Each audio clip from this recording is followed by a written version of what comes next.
my mom giving me advice on not worrying about what other people think about me, and just having the confidence in myself to just be whoever I want to be, and that I'm just great the way I am.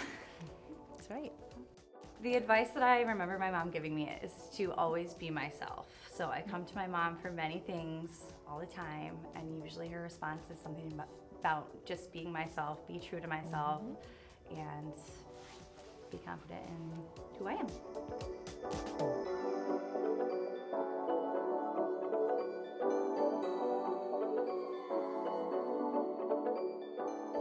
What I admire about my mom is she is so loving to everyone, and she just looks for the best in everyone, regardless of who you are. And I just always admire that because she can see the best in anyone, regardless of who they are, what they've been through, and she's just such a loving person.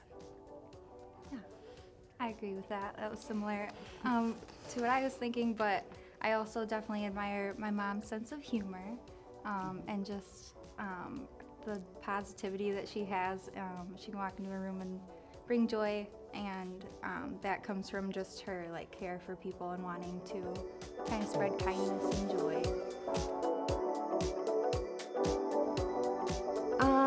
For me, it is to trust in yourself and what you can do, and to believe in yourself, and whatever the task is or the plan is or the circumstance is, trust in what you are doing and don't question it too much, because those questions and the focusing on imperfections and mistakes can just make you crazy. So just believing in yourself and trusting that you're capable and you can handle it, even if it's a difficult situation.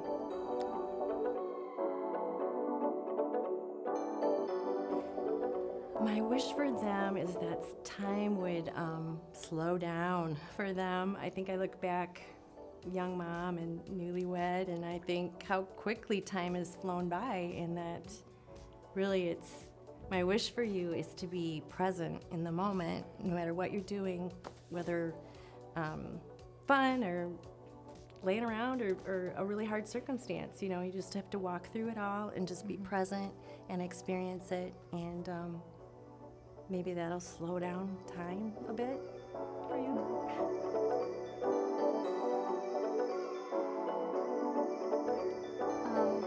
I admire Amelia Earhart.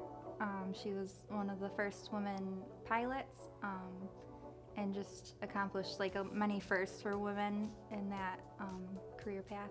And she's just a really interesting person. And yeah, I admire her. I admire Annie Sullivan. She was Helen Keller's teacher, and she actually taught Helen Keller how to read and write, and then eventually how to speak and finger spelling. And we're learning about her in school because I teach second grade. And I just think if she wouldn't have done that, and she was only 20 years old at the time, Helen Keller maybe never would have even been able to function in society at all, and she went on to become a historic figure herself. So I just really admire, as a teacher, her being such a young teacher and doing something so incredible. My answer is kind of funny because I love arts and entertainment. So when I think about historical women that I appreciate, it's sort of the Lucille Ball and the Carol Burnett women who were in television, best known for comedy, sketch comedy, and they were funny and they were smart and they could laugh at themselves. And I think as a kid, I just loved that. And so it kind of gave me freedom to be goofy and laugh at myself, but still be taken seriously and be respected. So when I think about history, I usually think about entertainment and those types of ladies.